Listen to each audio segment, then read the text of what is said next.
Hello friends, अस्सलाम वालेकुम and welcome to reality stories. दोस्तों, अर्जेंटीना साउथ अमेरिकन कॉन्टिनेंट में एक मुल्क है। यहाँ एक शहर है विला कार्लोस पास। 2006 में इस शहर के एक कब्रिस्तान में एक अजीब मंजर देखा जाता था। लोगों ने नोट करना शुरू किया कि कब्रिस्तान में एक कुत्ता आ जाता है। ये कुत्ता एक खास कब्र के सामने बैठकर इस कब्र को देखता रहता था। शुरुआत में तो किसी ने इस कुत्ते पर इतना ध्यान नहीं दिया, लेकिन कब्रिस्तान को संभालने वाले लोगों को तब हैरत हुई जब ये रोजाना इस कुत्ते को देखना शुरू हो गए।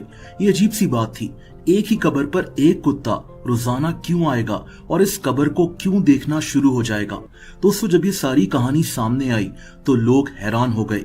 दरअसल इस कुत्ते का नाम कैप्टन था। ये एक जर्मन शेपर्ड डॉग था। 2006 में इस कुत्ते के मालिक की मौत हो गई थी। इस आदमी का नाम मिगुएल गुज़मान था। मौत से 1 साल पहले ये आदमी इस कुत्ते को घर लेकर आया था अपने 13 साल के बेटे के लिए। इन्होंने कुत्ते का नाम कैप्टन रख दिया। ये कुत्ता इस फैमिली से बहुत ज्यादा मानूस हो गया, खास तौर पर मिगुएल से। जैसा कि मिगुएल जब काम से घर आता तो ये कुत्ता बकायदा घर के बाहर खड़ा होकर उसका इंतजार कर रहा होता था। लेकिन दोस्तों, 1 साल बाद मिगुएल की अचानक मौत हो गई। इसकी फैमिली ने इसकी आखिरी रसूमात अदा की, इसको दफनाया। लेकिन जब ये लोग घर वापस आए तो ये हैरान रह गए। इनका कुत्ता कैप्टन घर से गायब था। मिगुएल की बीवी वेरोनिका अपने कुत्ते को ढूंढना शुरू हो गई, लेकिन ये कुत्ता इन्हें कहीं नहीं मिला। वेरोनिका को लगा कि ये कुत्ता कहीं भाग गया है, लेकिन दोस्तों ऐसा नहीं था। 3 दिन बाद जब ये लोग वापस कब्रिस्तान मिगुएल की कब्र पर गए तो ये हैरान रह गए। इन्होंने अपने कुत्ते कैप्टन को मिगुएल की कब्र के सामने बैठे हुए देखा। इस कुत्ते ने इन्हें देखा तो ये भागता हुआ इनके पास आ गया और ऐसे भौंकना शुरू हो गया जैसे ये रो रहा हो। मिगुएल की बीवी हैरान थी, क्योंकि ये इस कुत्ते को मिगुएल की कब्र पर कभी लेकर ही नहीं गए थे। तो फिर इस कुत्ते को ये कब्रिस्तान और फिर इतनी सारी कब्रों में मिगुएल की कब्र कैसे मिल गई।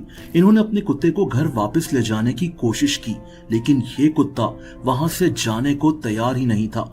मजबूरन ये फैमिली वापस घर आ गई। 1 हफ्ते बाद ये फिर इस कब्रिस्तान गए तो ये हैरान रह गए। इनका कुत्ता उस वक्त भी मिगुएल की कब्र के सामने बैठा था, लेकिन इस दफा ये कुत्ता इस फैमिली के साथ घर वापस आ गया। लेकिन दोस्तों, जो ही अंधेरा होना शुरू हुआ तो ये कुत्ता वापस कब्रिस्तान चला गया, जैसे ये अपने मालिक को अंधेरे में उस कब्रिस्तान में छोड़ना ना चाह रहा हो।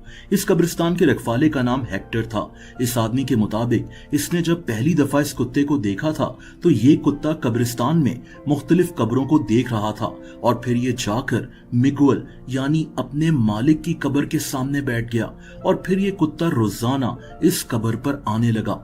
दोस्तों, कैप्टन नाम का ये कुत्ता अगले 6 साल तक मुसलसल अपने मालिक की कब्र पर आता रहा था। खास तौर पर रात को ये कुत्ता पूरी रात इस कब्र पर गुजारता था। मिगुएल के बेटे के मुताबिक ये इस कुत्ते को कई दफा घर वापस लाने की कोशिश कर चुका है, लेकिन ये कुत्ता वापस कब्रिस्तान चला जाता है। ये मानता है कि ये कुत्ता मरते दम तक मिगुएल की कब्र पर जाता रहेगा। दोस्तों, ऐसी कई कहानियां हमें देखने को मिलती हैं। हचीको नामी कुत्ते की कहानी पर मैंने एक वीडियो भी पोस्ट की थी। जापान का एक कुत्ता जो 9 साल तक एक ट्रेन स्टेशन पर अपने मालिक का इंतजार करता रहा। इसके मालिक की ऑफिस में डेथ हो गई थी और इस कुत्ते को लगता था कि इसका मालिक अभी ट्रेन में बैठकर वापस आ जाएगा। ऐसी ही एक कहानी तुर्की से है, एक कुत्ते सीजर की कहानी। ये कहानी 2017 में सामने आई थी। तुर्की में एक 80 साल के आदमी मेहमत इल्हान की मौत हो गई। ये काफी अरसे से पैरालाइज था, शदीद बीमार था। अपनी जिंदगी के आखिरी 2 सालों में इसके पास एक कुत्ता रहा करता था, सीजर नाम का छोटा सा कुत्ता। कहते हैं कि ये कुत्ता मेहमत से इतना मानूस हो गया कि जब मेहमत हॉस्पिटल में अपने आखिरी दिन गुजार रहा था तो इस कुत्ते ने खाना खाना ही छोड़ दिया। दोस्तों, जब मेहमत की मौत हो गई और इसकी लाश को हॉस्पिटल से इसके घर लाया गया तो ये कुत्ता इसकी लाश के साथ साथ चल रहा था। ये इसके पास चुपचाप बैठा रहा।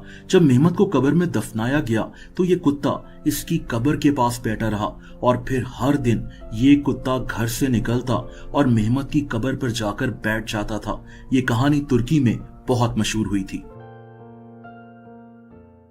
हेलो फ्रेंड्स, अस्सलाम वालेकुम and welcome to reality stories. दोस्तों ये 13 अक्टूबर 1972 का दिन था। यूरुग्वाय साउथ अमेरिकन कॉन्टिनेंट में मौजूद एक मुल्क है। इस मुल्क का एक एयरफोर्स प्लेन कुछ लोगों को लेकर एक दूसरे मुल्क चिली जा रहा था। इस जहाज में टोटल 45 लोग सवार थे। ये दरअसल एक रग्बी क्लब की टीम थी। इन लोगों ने चिली में एक मैच खेलना था। इस क्लब के प्रेसिडेंट ने इस जहाज को किराए पर लिया था। जहाज में इस टीम के रिश्तेदार और दोस्त वगैरह भी बैठे थे। ये सब बहुत खुश थे। लेकिन दोस्तों इस फ्लाइट में एक मसला था। इस फ्लाइट के दौरान मौसम खराब होने का खदशा था, इसीलिए इस जहाज को रास्ते में ही अर्जेंटीना में रुकना पड़ा। इस जहाज का कैप्टन एक एक्सपीरियंस पायलट था। इसका नाम कर्नल जूलियो सीजर था। इसने इन मुसाफिरों को बताया कि हम यहाँ से सीधा चिली के शहर सैंटियागो पहुंच सकते हैं, जहां इस रग्बी टीम ने पहुंचना था। लेकिन इसमें काफी खतरा था।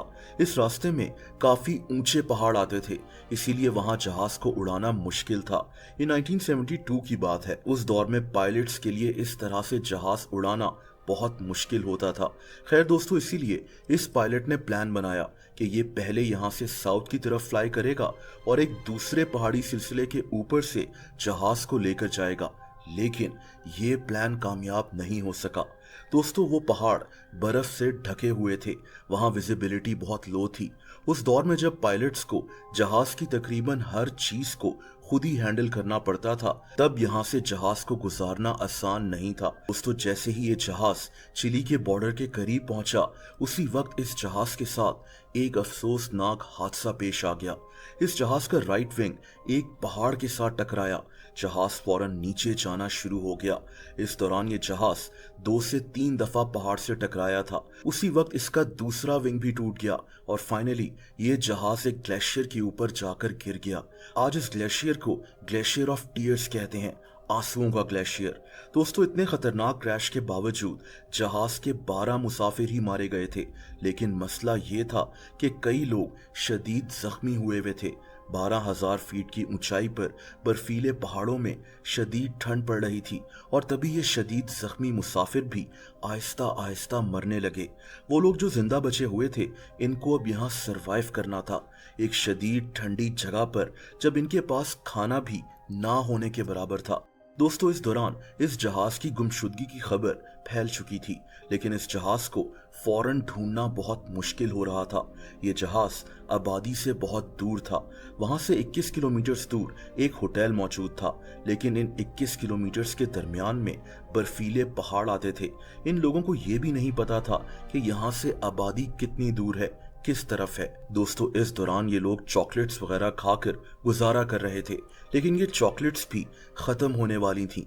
ये एक रेडियो पर खबरें भी सुन रहे थे और इन्हीं खबरों में इन्हें पता चला कि जो टीम्स इनको ढूंढ रही हैं, उन्होंने ये मिशन अब खत्म कर दिया है। इन टीम्स को लगता था कि अब तक जहाज के तमाम मुसाफिर मारे जा चुके होंगे और तभी दिसंबर में जहाज को ढूंढा जाएगा, जब पहाड़ों से बर्फ पिघल चुकी होगी। ये खबर सुनते ही ये लोग हिम्मत ही हार गए, लेकिन इनके पास सरवाइव करने की कोशिश के अलावा कोई और ऑप्शन ही नहीं थी। दोस्तों इनका पहला मसला ये था कि ये खाएं क्या। इनके पास अब बस 8 चॉकलेट बार्स और 3 जैम के जार्स ही बचे हुए थे। इनके पास कुछ बादाम और खजूर भी थीं, लेकिन ये चीजें कब तक चलनी थी। इन लोगों को यहाँ फंसे हुए अब 1.5 महीना गुजर चुका था और इसीलिए इन लोगों ने एक ऐसा फैसला किया जो बहुत मुश्किल था। ये टोटल 25 लोग रह गए थे। इनके पास आखिरी ऑप्शन यही थी कि ये अपने मरे हुए साथियों को खाना शुरू कर दें, यानी जिंदा रहने के लिए ये आदमखोर बन जाएं, वरना इन 25 लोगों की भी मौत हो जानी थी। इन लोगों की आपस में काफी बहस भी हुई कि क्या इन्हें ऐसा करना चाहिए कि नहीं, लेकिन जैसा कि मैंने कहा कि इनके पास कोई और ऑप्शन बची ही नहीं थी। दोस्तों अभी इन्होंने ये फैसला किया ही था कि इन पर एक और आफत आ गई। 29 अक्टूबर को एक बर्फानी तूफान की वजह से 8 और लोग मारे गए। इन लोगों में इस रग्बी टीम का कैप्टन मार्सेलो पेरेस भी शामिल था। बहुत जल्द इन लोगों में जो आखिरी औरत बची थी, लिलियाना मेथॉल, ये भी मारी गई। ये औरत बहुत जख्मी थी। अब टोटल 16 लोग बच गए थे। इन लोगों को इस ग्लेशियर पर फंसे हुए 62 दिन हो गए थे, 2 महीने से भी ज्यादा। इस औरत को अपने सामने मरता देखकर इन लोगों ने फैसला किया कि ये अब यहाँ नहीं बैठ सकते। इन्हें यहाँ से निकलने का कोई तो रास्ता ढूंढना होगा। दोस्तों काफी डिस्कशन के बाद इन्होंने अपने ग्रुप से 3 लोगों को चुना। ये 3 आदमी इनमें सबसे ज्यादा सेहतमंद थे। एक आदमी का नाम रॉबर्टो था, दूसरे का नाम नैंडो और तीसरे आदमी का नाम एंटोनियो था। इन्हीं तीनों आदमियों ने अब वहां से मदद हासिल करने के लिए निकलना था ताकि बाकी के 13 लोगों को भी रेस्क्यू किया जा सके। दोस्तों ये तीनों आदमी इस ग्लेशियर से ईस्ट की तरफ चलना शुरू हो गए। इनके पास पहाड़ों पर चलने के लिए प्रॉपर इक्विपमेंट भी नहीं था, लेकिन इन्होंने हिम्मत नहीं हारी। कहते हैं ना कि हिम्मत मर्दा मदद खुदा। थोड़ी देर बाद इन्हें अपनी ही जहाज की टेल मिल गई जो क्रैश होकर बहुत दूर जाकर गिर गई थी। इन्हें अपने साथियों का कुछ लगेज भी मिल गया जिसमें चॉकलेट के बॉक्सेस मौजूद थे। इसमें दवाइयां भी थीं, कुछ कपड़े भी थे। ये तीनों ये सारी चीजें लेकर वापस उन 13 लोगों के पास पहुंच गए। दोस्तों अब इन तीनों ने फिर से मदद हासिल करने के लिए निकलना था। मसला ये था कि रात के वक्त इन बर्फीले पहाड़ों पर चलना बहुत मुश्किल था। सर्दी से इन तीनों की जान जा सकती थी, लेकिन इन 3 लोगों ने मेकशिफ्ट स्लीपिंग बैग्स बनाकर किसी तरह गुजारा किया। अगले 3 दिन तक पहाड़ों पर भटकने के बाद जब इनके पास खाना भी खत्म हो रहा था तो ये इस पहाड़ की चोटी पर पहुंच गए। इन्हें वहां से दूर एक जगह सब्जा नजर आ रहा था। दोस्तों यहाँ इन्होंने फैसला किया कि अब इन तीनों में से एक आदमी वापस चला जाएगा ताकि खाना बचाया जा सके। इसीलिए एंटोनियो वापस अपने साथियों के पास चला गया और अब नैंडो और रॉबर्टो इस पहाड़ से नीचे उतरने लगे। ये दोनों अगले 6 दिन मजीद चलते रहे, पहाड़ों पर बर्फ में भटकते रहे। ये दोनों अब हिम्मत हार चुके थे। इन्हें लगा कि यहाँ इनकी मौत हो जाएगी। इनके पास खाना भी खत्म हो गया था, लेकिन तभी इन्हें दूर घोड़े पर बैठा हुआ एक आदमी नजर आया। पहले तो इन्हें लगा कि ये हेलुसिनेट कर रहे हैं, यानी ये नजरों का धोखा है, लेकिन ऐसा नहीं था। ये दरअसल 3 आदमी थे जो घोड़ों पर वहां मौजूद थे। मसला ये था कि रॉबर्टो और नैंडो और इन 3 लोगों के बीच में एक दरिया था। दरिया के शोर में इनके लिए दरिया के उस पार खड़े उन 3 लोगों को अपनी कहानी बताना नामुमकिन था। बहरहाल ये 3 लोग समझ गए कि इन दोनों को मदद की जरूरत है। इन्होंने इशारों में वादा किया कि ये अभी तो जा रहे हैं, लेकिन कल मदद के साथ ही वापस आएंगे। दोस्तों ये दिन इन दोनों के लिए बहुत मुश्किल था। इन्हें बस मदद का इंतजार था और फाइनली 10 दिनों तक पहाड़ों में भटकने के बाद इनके पास मदद पहुंच गई।